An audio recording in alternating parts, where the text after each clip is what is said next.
Good morning, my dear student. Myself Alok. Welcome to my channel. Student हम discuss कर रहे थे class 11 का first chapter that is basic concept of chemistry. I hope student आप सभी ने इससे रिलेटेड सारे वीडियोस देख लिए होंगे। अगर आप में से अभी भी किसी ने नहीं देखे हैं तो आप उसको मेरे चैनल पे जाके देख सकते हैं। क्लियर? तो स्टूडेंट अभी तक हम इस चैप्टर में डिस्कस कर चुके हैं atomic mass, gram atomic mass, molecular mass, gram molecular mass, average molecular mass, percentage composition, empirical formula, molecular formula and mole concept. Clear? तो स्टूडेंट जो आज का वीडियो लेक्चर है और जो इसका नेक्स्ट पार्ट है वो बहुत ही खास है और बहुत ही इम्पॉर्टेंट है। Clear student? मैं तो ये कहूँगा कि स्टूडेंट्स कि जितनी भी आप केमिस्ट्री क्लास 11 और क्लास 12 में पढ़ेंगे ये उसमें से सबसे इम्पॉर्टेंट वीडियो लेक्चर है। करेक्ट? तो इसलिए मैं आपसे कह रहा हूँ कि ये जो वीडियो लेक्चर है और इसका जो नेक्स्ट पार्ट है वो आप ध्यान से सुनिएगा और समझिएगा, और जो भी आपको इम्पॉर्टेंट लगता है वो आप इसको नोट कर लीजिएगा। क्लियर? तो अब हम स्टार्ट करते हैं स्टूडेंट आज का वीडियो लेक्चर। आज के वीडियो लेक्चर में स्टूडेंट कुछ टॉपिक्स ऐसे हैं जो आप क्लास 10th में पढ़ चुके हैं, तो हम उसको एक बार रिकॉल कर लेते हैं। फिर हम वो टॉपिक डिस्कस करेंगे जिसको मैं कह रहा हूँ वो सबसे इम्पॉर्टेंट है केमिस्ट्री के लिए। क्लियर? राइट? तो आइए स्टार्ट करते हैं स्टूडेंट। तो स्टूडेंट हमने क्लास 10th में चेंजेस पढ़े थे दो तरीके के, एक physical change and chemical change. Right? तो फिजिकल चेंज क्या था स्टूडेंट? वो चेंज जिसमें ओरिजिनल सब्सटेंस अपनी आइडेंटिटी लूज करता है और कुछ नया सब्सटेंस बनाता है, उसको हम क्या कहते थे? Chemical change. करेक्ट? क्लियर? तो what is chemical change student? The process in which original substance loses their nature and identity and forms a new chemical substance with different properties is called as chemical change. Correct? और जो भी process involve होता है chemical change के अंदर उसको हमने क्या कहा था? Chemical reaction. Correct? So the process involving in a chemical change is called as chemical reaction. Correct? फिर हमने डिफाइन किया था स्टूडेंट रिएक्टेंट और प्रोडक्ट। रिएक्टेंट क्या था स्टूडेंट? जो ओरिजिनल केमिकल सब्सटेंस जो आपने लिया था, जो आपस में कंबाइन करते हैं या रिएक्ट करते हैं, करेक्ट, उसको हम क्या बोलते हैं? रिएक्टेंट। और जो नया सब्सटेंस बनता है ड्यूरिंग केमिकल रिएक्शन उसको हम क्या कहते हैं? प्रोडक्ट। क्लियर? तो रिएक्टेंट क्या था student? The reactant the chemical substance taken originally which में reacts together are called as reactant. Product क्या था student? The new chemical substance formed are called as product. Correct? और आप ये भी बात जानते हैं कि ड्यूरिंग केमिकल रिएक्शन कोई नया एटम जनरेट नहीं होता, सिर्फ क्या होता है? रीअरेंजमेंट ऑफ एटम्स होता है किसी भी केमिकल रिएक्शन के दौरान। करेक्ट? तो मैंने यहाँ पे लिखा हुआ है वही चीज़, note in chemical reaction simply involves the rearrangement of atoms. Correct है? क्या होगा? सिर्फ रीअरेंजमेंट होगा, कोई नया एटम रीजनरेट नहीं होगा। करेक्ट? ना ही डिस्ट्रॉय होगा ना ही क्रिएट होगा कोई भी एटम, सिर्फ क्या होगा? रीअरेंजमेंट होगा एटम्स का। करेक्ट? तब इस अगला स्टूडेंट हमने पढ़ा था chemical equation. Correct? Chemical equation क्या था? जो शॉर्ट हैंड मेथड होता है किसी भी केमिकल रिएक्शन को लिखने का इन टर्म्स ऑफ सिंबल और फॉर्मूला, उसको हम क्या कहते थे? Chemical equation. Correct? So chemical equation is the short hand method of representing a chemical reaction in terms of symbol और फॉर्मूले of different reactants and product is called as chemical equation. Correct? Clear? जैसे मैंने एक example में लिखा हुआ है, zinc plus sulphuric acid gives zinc sulphate plus hydrogen. Correct? तो जो जिंक सल्फेट है इसको हम क्या कहते हैं? ये जो हमने रिएक्शन लिखी हुई है इसको क्या बोलते हैं? इक्वेशन जो लिखी हुई है इसको हम क्या कहते हैं? Chemical equation. और जो जिंक और जो सल्फ्यूरिक एसिड है उसको हम क्या कहेंगे? रिएक्टेंट। और जिंक सल्फेट और हाइड्रोजन को हम क्या कहेंगे? प्रोडक्ट। करेक्ट? सो केमिकल इक्वेशन को जो लेफ्ट हैंड साइड में आता है उसको हम क्या कहते हैं? रिएक्टेंट, और जो केमिकल इक्वेशन के राइट हैंड साइड में आते हैं उसको हम क्या कहते हैं, प्रोडक्ट। और इनके बीच में एक एरो लगा होता है। एरो क्या बताता है student, direction of the reaction. और हर रिएक्टेंट, हर प्रोडक्ट के बीच में जो साइन होगा वो क्या यूज़ करेंगे, प्लस साइन यूज़ करेंगे। So we will use plus sign in between the reactants और प्रोडक्ट्स, करेक्ट। सो इसका जो सिंबॉलिक रिप्रेजेंटेशन होगा वो क्या होगा स्टूडेंट, जिंक को हमारा सिंबल क्या है, Zn। सल्फ्यूरिक एसिड का फॉर्मूला क्या है, H2SO4। एरो और जिंक सल्फेट का ZnSO4 plus hydrogen is H2। तो जो ये है इक्वेशन जो हमने लिखी हुई है इसको हम क्या कहेंगे, केमिकल इक्वेशन। तो पूरी केमिस्ट्री किस फॉर्म में पढ़ी जाएगी, जो केमिकल रिएक्शन किस फॉर्म में पढ़ी जाएगी, केमिकल इक्वेशन के टर्म्स में, करेक्ट। अब केमिकल इक्वेशन स्टूडेंट आपने दो तरीके की पढ़ी थी, एक बैलेंस्ड और एक unbalanced chemical equation. Unbalanced chemical equation को हम स्केलेटन केमिकल इक्वेशन भी कहते हैं, करेक्ट। सो बैलेंस्ड इक्वेशन क्या थी स्टूडेंट, जब atom of each element on both the sides of chemical equation are equal, तो हम उसको क्या कहते हैं, बैलेंस्ड केमिकल इक्वेशन। जब एटम्स बोथ साइड इक्वल नहीं होते हैं तो हम उसको क्या कहते हैं, अनबैलेंस्ड केमिकल इक्वेशन, करेक्ट है। तो डेफिनेशन देख लेते हैं, द केमिकल इक्वेशन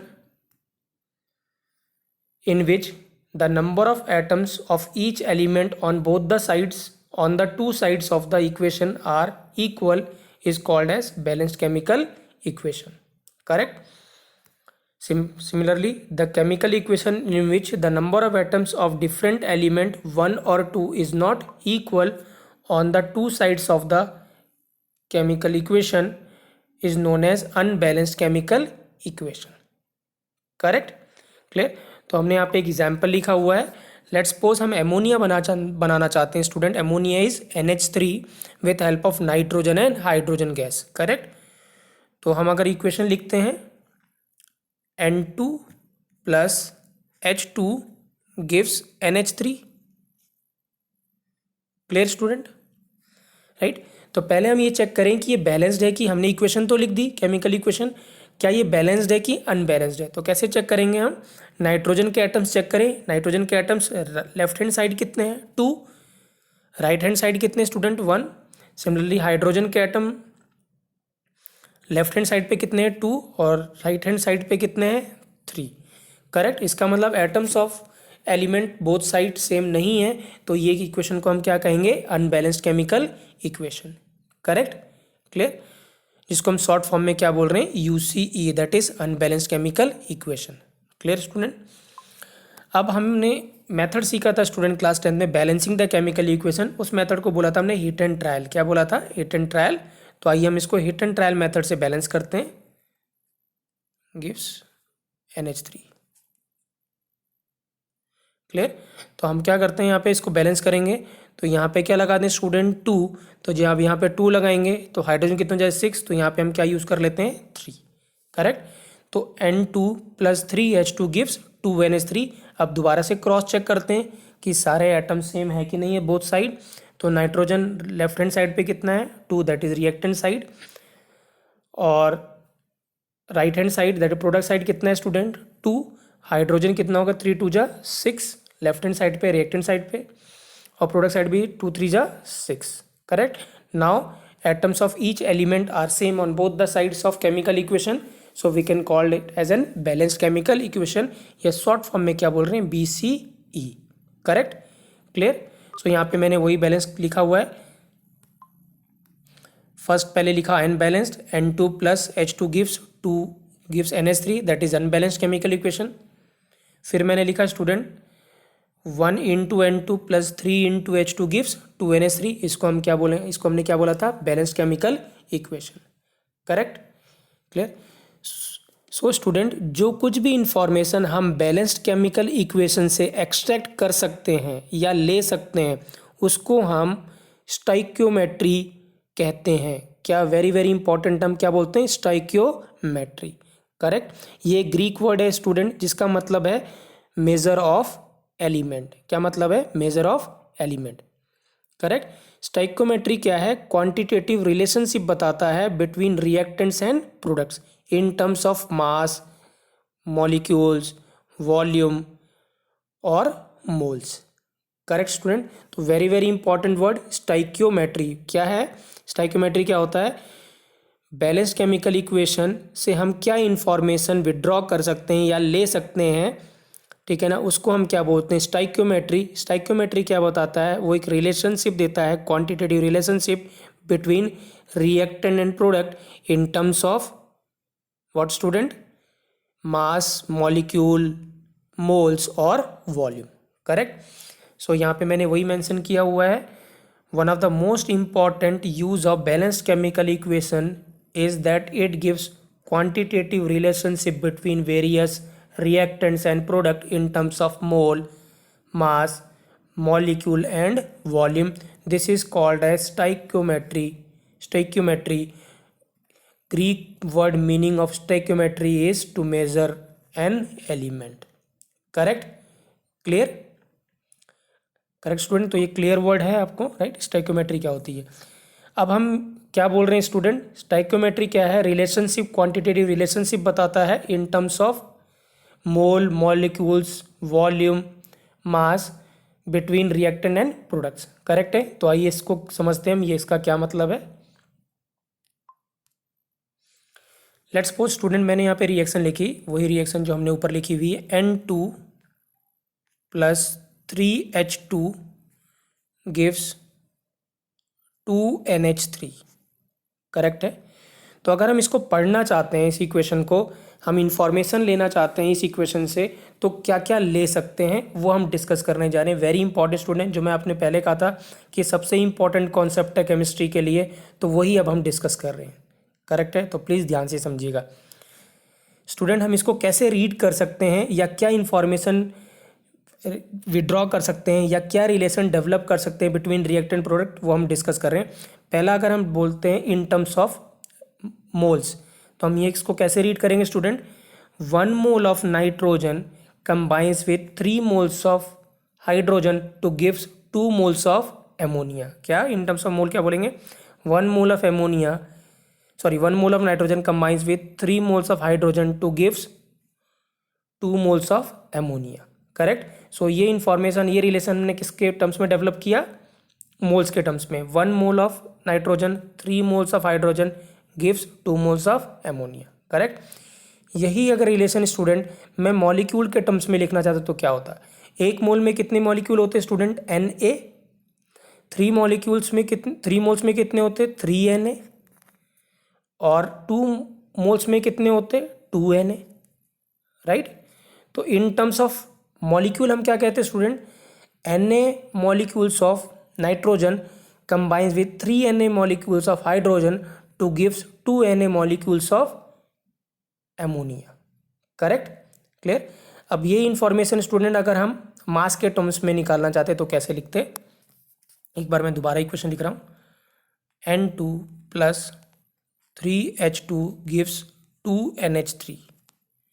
तो इन टर्म्स ऑफ मास क्या लिखते हैं? अगर हमने पता था ये इसके कितने मोल्स कंबाइन हो रहे हैं? 1, इसके 3 और इसके कितने? 2।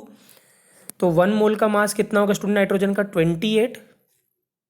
3 मोल्स का मास कितना होगा हाइड्रोजन का? 6। और 2 मोल्स का अमोनिया का कितना होगा स्टूडेंट? 34 ग्राम, ग्राम और ग्राम। तो हम यहाँ पे क्या बोलेंगे? 28 gram of nitrogen combines with 6 gram of hydrogen to give 34 gram of ammonia. Correct. So this is the relation in terms of mass. Similarly student we can develop a relation between volume also. तो क्या बोलेंगे?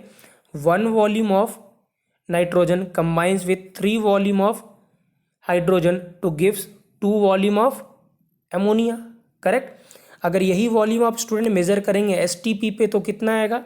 1 मोल eight STP कितना होता है? 22.4। 3 moles कितना होगा? 67.8 student, sorry 67.2। और 2 moles कितना होगा? 44.8 लीटर। करेक्ट। तो इन टर्म्स ऑफ वॉल्यूम क्या बोलोगे student? 22.4 litre of nitrogen combines with 67.2 litre of hydrogen to gives 44.8 litre of ammonia. Correct. Clear. So हमने यहाँ पे इक्वेशन, बैलेंस्ड केमिकल इक्वेशन लिखी, और बैलेंस्ड केमिकल इक्वेशन से हमने क्या क्या इंफॉर्मेशन विड्रॉ करी उसको क्या कह सकते हैं हम? क्या कहते हैं? स्टोइकियोमेट्री। Correct, clear. और बैलेंस्ड केमिकल इक्वेशन को स्टूडेंट जो हमने यहाँ पे लिखी थी N2 + 3H2 गिव्स 2NH3, उसको बोलते हैं स्टाइकोमेट्रिक इक्वेशन। मैं रिपीट कर रहा हूँ, balanced chemical equation is also known as stoichiometric equation, correct. और जो यहाँ पे हमने यूज़ किया था कोफिशिएंट 1 नाइट्रोजन के आगे, और हाइड्रोजन पे कितना यूज़ किया था 3, और एमोनिया के आगे कितना 2। तो ये जो कोफिशिएंट हैं कौन से 1, 3 and 2 are known as stoichiometric coefficient. क्या बोलते हैं इनको? Stoichiometric coefficient. Balanced chemical equation को हम बोलते हैं स्टाइक्योमेट्रिक इक्वेशन, और जो कोफिशिएंट आते हैं बैलेंस करने के बाद in front of reactant and product is known as stoichiometric coefficient. तो 1 स्टाइक्योमेट्रिक कोफिशिएंट है किसका? नाइट्रोजन का। 3 स्टाइक्योमेट्रिक कोफिशिएंट है हाइड्रोजन का, और 2 स्टाइक्योमेट्रिक कोफिशिएंट है किसका? एमोनिया का, करेक्ट। आई होप स्टूडेंट आपको स्टाइक्योमेट्रिक वर्ड क्लियर हुआ होगा, करेक्ट है क्या होता है। तो आइए हम इसको रीड कर लेते हैं। The quantitative balanced chemical equation gives the following information. जो मैंने बताया था 5 इंफॉर्मेशन हम ले सकते हैं, वो मैंने यहाँ पे लिखा हुआ है। फर्स्ट है number of moles of reactant and product taking part in a reaction, जिसमें हमने बोला था 1 mole of nitrogen combines with 3 moles of hydrogen gives 2 moles of ammonia. Second, in terms of molecule, molecule में क्या लिखा था student हमने? Na molecules of nitrogen combines with 3 Na molecules of hydrogen to gives 2 Na molecules of ammonia, correct. In terms of मास लिखा था student हमने 28 gram of hydrogen combines with 6 gram of hydrogen to gives 34 gram of ammonia. Similarly we can write in terms of mass and volume also, correct, clear है। अगर solid substance है तो उसका मास लिख सकते हैं, और गैस सब्सटेंस है तो उसका हम क्या लिखेंगे? वॉल्यूम लिख सकते हैं, करेक्ट। और last in terms of volume relation भी हमने देखा था, जिसमें हमने बोला था 1 volume of nitrogen combines with 3 volume of hydrogen to gives 2 volume of ammonia, correct. तो आई होप स्टूडेंट आपको ये वीडियो लेक्चर क्लियर हुआ होगा। प्लीज़ ये बहुत ही इंपॉर्टेंट वीडियो लेक्चर है, इसका जो नेक्स्ट वीडियो लेक्चर स्टूडेंट वो भी वेरी वेरी इंपॉर्टेंट है। तो आप दोनों ही वीडियो लेक्चर को ध्यान से सुनिएगा, समझिएगा और नोट्स बनाइएगा proper, correct, clear. Thank you.